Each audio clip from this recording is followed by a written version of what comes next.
In today's video, we are going to look at part 1 of the IELTS speaking test. Now in part 1 of the test, you will be asked around 12 questions about yourself. For example, questions about your hometown or your studies, your work, your family, your travels, and so on. Now, to do well in this task, you need to say more than 2 or 3 words. In fact, try to give between 2 and 4 sentences. Watch these examples.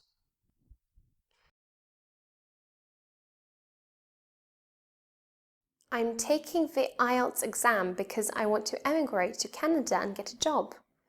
Getting a good band in the IELTS exam is a requirement.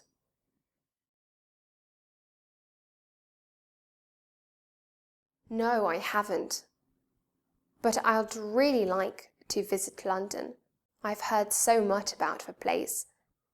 I really want to see all the famous sites like Big Ben and Buckingham Palace.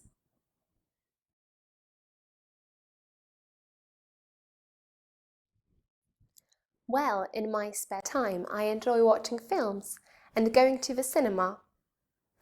My ambition is to become an actress, so I find this activity particularly enjoyable.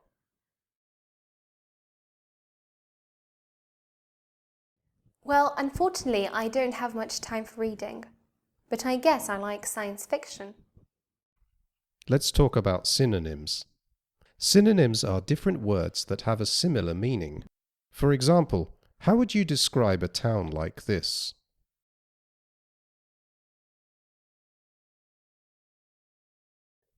Most candidates would use words like beautiful, nice, or pretty. These are very common words. A more advanced learner might use a less common synonym, such as picturesque. Picturesque means very pretty, like a painting.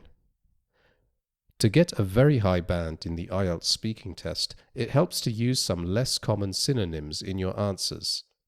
Now, you don't have to use them in every sentence, but it helps to use some vocabulary like this in the test.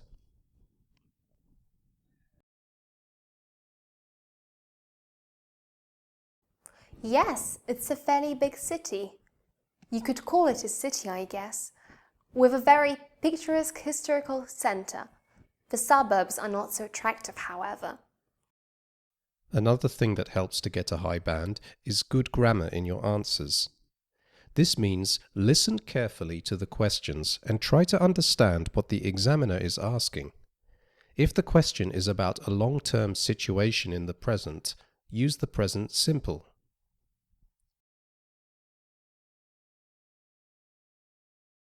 Well, I live in Krakow. It's a city in the southwest of Poland. If you want to talk about a temporary situation in the present, use the present continuous.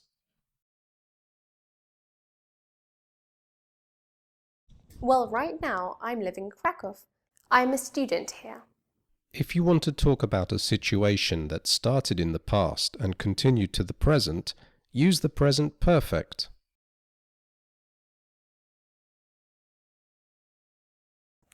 I'm from a city called Krakow. It's in the southwest of Poland. I've lived there all my life. If you can use a variety of grammatical structures correctly, this will help you to get a high band. One last thing to remember. Don't memorize lots of answers. You have to be able to speak naturally. If the examiner thinks that you are repeating something from memory, you will not get a positive score for it.